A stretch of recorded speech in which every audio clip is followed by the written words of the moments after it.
Assalamualaikum warahmatullahi wabarakatuh.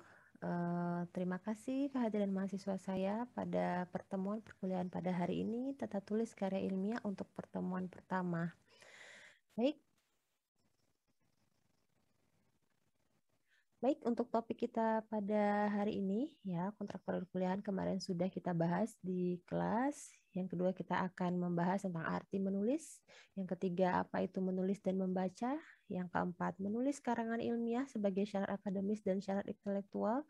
Selanjutnya definisi apa sih tulisan ilmiah tersebut, lalu jenis-jenis tulisan ilmiah, dan yang terakhir adalah karakteristik tulisan ilmiah. Baik, untuk pendahuluan. Nah, tulis ya, menulis itu adalah melahirkan pikiran atau perasaan seperti mengarang, membuat surat ya. Contohnya dengan tulisan. Menulis roman berarti kita itu cerita atau mengarang sebuah cerita. Nah, menulis surat, nah berarti kita sedang mengarang sebuah surat atau membuat sebuah surat. Nah, ini dari sumber KBBI. Nah, lalu baca atau membaca ini merupakan kita itu melihat serta memahami isi dari apa yang tertulis. Nah, dengan cara melisankan ya atau dengan cara di dalam hati. Nah, contohnya dia jangan diganggu karena sedang membaca buku misalnya. Lalu mengeja atau melafalkan apa yang ditulis ya. Mengucapkan contohnya membaca doa, membaca mantra ya. Mengetahui atau meramalkan. Nah, contohnya ia dapat membaca suratan tangan. Nah, di sini artinya adalah dia dapat membaca garis-garis ya yang ada di telapak tangan. Memperhitungkan atau memahami. Contohnya seorang pemain yang baik harus pandai membaca permainan lawan. Nah, ini artinya dia sedang memperhatikan ya, memperhatikan permainan dari lawan. Nah, karya ilmiah apa itu? Ya, merupakan laporan tertulis dan dipublikasi yang memaparkan hasil penelitian atau pengkajian yang telah dilakukan oleh seseorang atau sebuah tim dengan memenuhi kaidah dan etika keilmuan yang dikukuhkan dan ditaati oleh masyarakat keilmuan tersebut. Nah, suatu tulisan yang ditulis sesuai dengan keilmuan yang didasari hasil pengamatan, peninjauan, dan penelitian pada bidang tertentu. Lalu disusun menurut metode tertentu dengan sebuah sistematika penulisan tertentu, serta isinya dapat dipertanggungjawabkan kebenarannya. Nah, next, apa itu menulis karya ilmiah? Nah, apa itu tata tulis karya ilmiah itu sendiri? Nah, tata tulis karya ilmiah adalah cara menyusun tentang bagaimana perencanaan, pelaksanaan, dan hasil dari suatu kajian ilmiah. Nah, penyusunan tulisan tersebut meliputi apa saja? Yang pertama, bagaimana penggunaan bahasa, yang kedua, pengurutan materi tulisan, dan yang ketiga, bagaimana naskah itu ditampilkan. Nah, perencanaan kegiatan yaitu kegiatan menentukan dan menyusun langkah-langkah yang akan dilakukan beserta objeknya. Pelaksanaan kegiatan, nah itu bagaimana cara kegiatan dilakukan secara tahap demi tahapnya. Dan yang terakhir adalah hasil suatu kajian ilmiah adalah segala yang dicapai dalam kegiatan tersebut. Nah, kegiatan ilmiah itu terdiri dari 3 aspek. Yang pertama aspek materi kajian, yaitu masalah ya, masalah apa yang terjadi dalam kehidupan. Yang kedua cara pengkajian, yaitu menggunakan metode apa yang digunakan dalam kegiatan ilmiah tersebut. Nah, yang terakhir adalah tujuan pengkajian, yaitu memprediksi atau mengendalikan suatu masalah.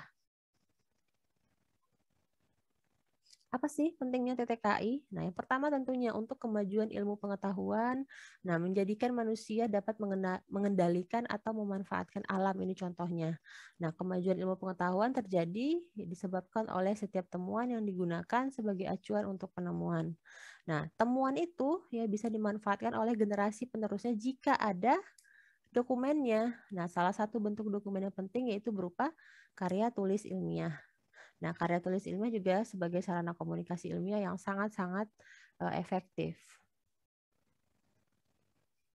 Nah, pada suatu karya tulis ilmiah, nah ini bahasa.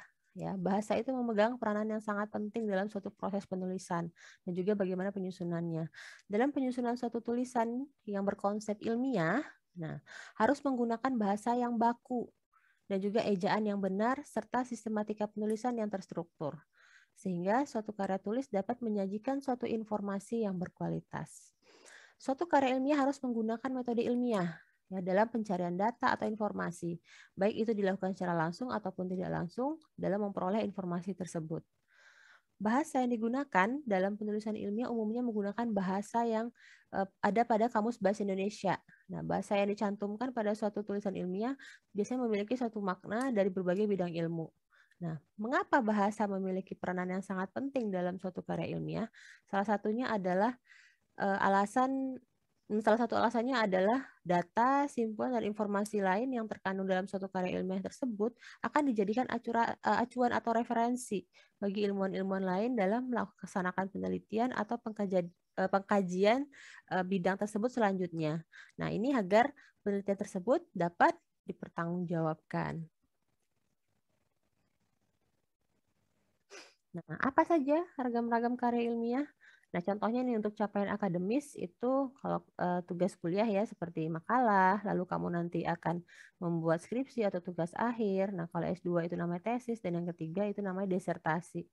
Nah, untuk forum yang digunakan itu bisa dia berupa nanti buku ajar, buku teks, lalu makalah, paper kertas kerja dan artikel ilmiah itu tersebut. Nah, terakhir adalah berupa laporan penelitian. Nah, untuk di kampus ya di perguruan tinggi seperti kamu saat ini, nah untuk S1 itu mahasiswa dilatih untuk menghasilkan karya ilmiah. Contohnya kamu tuh nanti akan terbiasa atau sering sekali ditugaskan seperti membuat makalah, laporan praktikum, dan juga nanti di akhir akan membuat sebuah tugas akhir. Nah, TA ini atau skripsi adalah merupakan laporan penelitian skala kecil. Nah, tapi ini kamu lakukan dengan cukup mendalam. Nah, sementara itu, makalah yang ditugaskan kepada kamu mahasiswa sekalian itu merupakan sebuah simpulan atau pemikiran ilmiah mahasiswa berdasarkan penelaahan terhadap karya-karya ilmiah yang ditulis oleh pakar-pakar ya dalam suatu persoalan yang sedang dipelajari. Nah, kalau untuk penyusunan praktikum itu ditugaskan kepada mahasiswa sebagai wahana untuk mengembangkan kemampuan dalam menyusun laporan penelitian nantinya. Nah, karya tulis ilmiah sangat berbeda ya dengan karya tulis jurnalistik. Nah, juga berbeda dengan karya tulis prosa fiksi. Nah, apa bedanya? Nah, kalau karya tulis jurnalistik itu mendeskripsikan objek atau menceritakan peristiwa sebagai tujuan utama penulisannya. Nah, kalau karya tulis ilmiah itu mendeskripsikan objek atau menceritakan peristiwa sebagai bukti yang mendasari penyimpulan sebuah teori. Nah, jadi karena itu ya tugas jurnalis itu adalah dia bagaimana memfoto fenomena itu apa adanya tanpa diikuti komentar ataupun analisis sebuah teori. Nah, sebaliknya tugas seorang ilmuwan atau akademisi itu adalah menganalisis fenomena berdasarkan suatu teori tertentu. Nah, apabila karya tulis prosa fiksi itu dia lebih menonjolkan ekspresi emosi ya ada juga perasaan. Nah, maka karya tulis ilmiah itu akan lebih menonjolkan ekspresi akal pikiran. Nah, jadi pengarang prosa fiksi itu bebas ya mengekspresikan imajinasinya yang secara subjektif.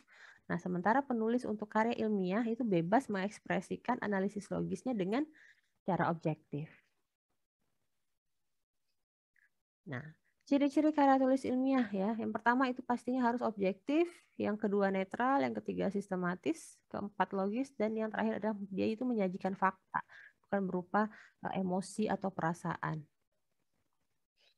Ini saya jelasin sedikit ya untuk tadi contoh karya ilmiah kalau di jenjang pendidikan ada skripsi, tesis, dan disertasi. Nah skripsi ini hanya masih dia mengungkapkan sebuah fakta atau kasus dari suatu perusahaan, kelompok sosial atau institusi tertentu ya tanpa dicarikan solusi pemecahan.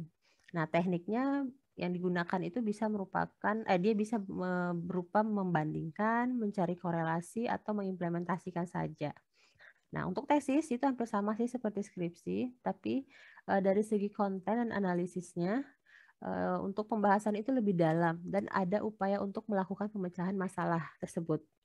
Nah, kalau untuk disertasi, nah ini lebih dalam lagi ya. Dalam pengungkapan hasil penelitiannya akan lebih kepada penemuan teori, pengembangan teori, bahkan penumbangan pada teori-teori atau hasil penelitian sebelumnya yang mendalam. Nah, juga mencoba mengungkapkan solusi pemecahan masalah dari hasil penelitiannya tersebut.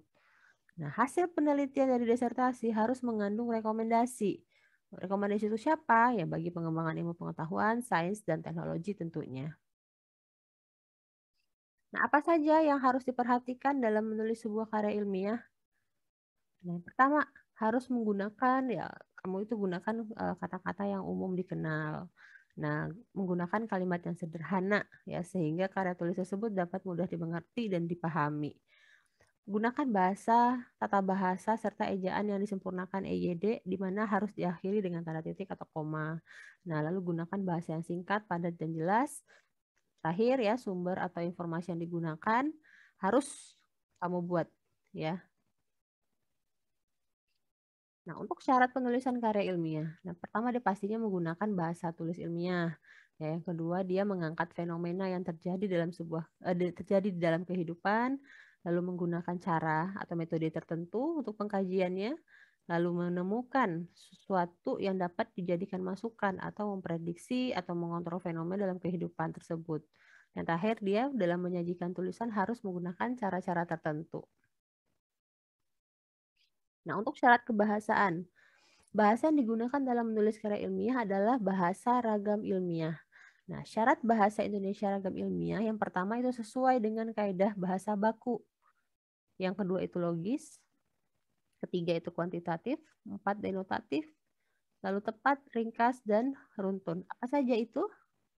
Nah, baku contohnya adalah struktur bahasa yang digunakan sesuai dengan kaidah bahasa Indonesia baku, baik mengenai struktur maupun kalimatnya. Nah, ini coba contoh. Ya, kamu lihat ada dua kalimat. Yang di atas ini yang tidak baku, ya. Nah, yang ini adalah kalimat yang baku. Kita lihat ya. Kalimat di atas. Dikarenakan kekurangan dana, modal, tenaga, dan lain sebagainya, maka proyek itu kita terpaksa serahkan kepada pengusaha asing. Ya, di sini kamu lihat yang saya beri font dengan warna merah. Itu yang sangat-sangat tidak baku dan akan kita ubah menjadi kalimat baku seperti ini yang di bawah. Karena kekurangan modal, tenaga, dan lain-lain, pelaksanaan proyek itu terpaksa kita serahkan kepada pengusaha asing. Ya, ini lebih baku dia. Lalu logis. Nah, logis itu adalah ide yang disampaikan melalui bahasa Indonesia ragam ilmiah harus dapat diterima akal. Ini ya kita lihat. Ada dua contoh kalimat. Nah, orang yang senang menggunakan alat itu harus sering diservis supaya tidak cepat rusak. Nah, yang kedua, alat yang sering digunakan itu harus sering diservis supaya tidak cepat rusak. Nah, kamu lihat, untuk kalimat pertama ini dia lebih mengacu ke orang. Nah, ini terlihat ya orang yang senang menggunakan alat itu. Ya, orang yang senang menggunakan alat itu. Berarti dia lebih berorientasi pengacuannya ke orang. Nah, yang kedua, kalimat yang kedua ini dia lebih mengacu ke alat. Nah, ini kan ini ya, alat yang sering digunakan itu, nah, lebih mengacu ke alat.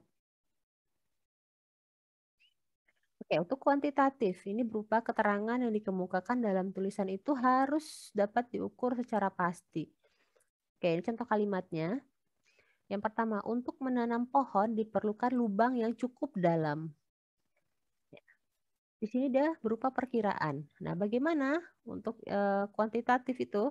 Nah, untuk menanam pohon diperlukan lubang dengan kedalaman 1 meter. Jelas ya, ukurannya di sini menunjukkan ukuran sedalam 1 meter. 4.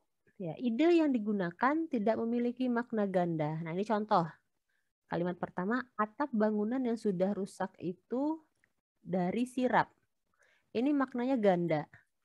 Ya, kita bisa apa ya? Mencoba untuk mengungkapkan makna ganda tersebut. Jadi yang pertama itu bisa kita asumsikan atap. Nah, ini bangunan yang sudah rusak. Bangunannya, ya. Yang kedua, atap bangunan yang sudah rusak. Nah, ini lebih berarti ke maknanya ke atap bangunannya. Ya, kalau di sini lebih ke masalah bangunannya dia tujuannya. Nah, oke, untuk yang di bawah, ini udah kalimat yang tidak menimbulkan makna ganda, satu makna saja. Nah, ini di sini kalimatnya adalah bangunan yang sudah rusak itu atapnya dari sirap. Jelas ya?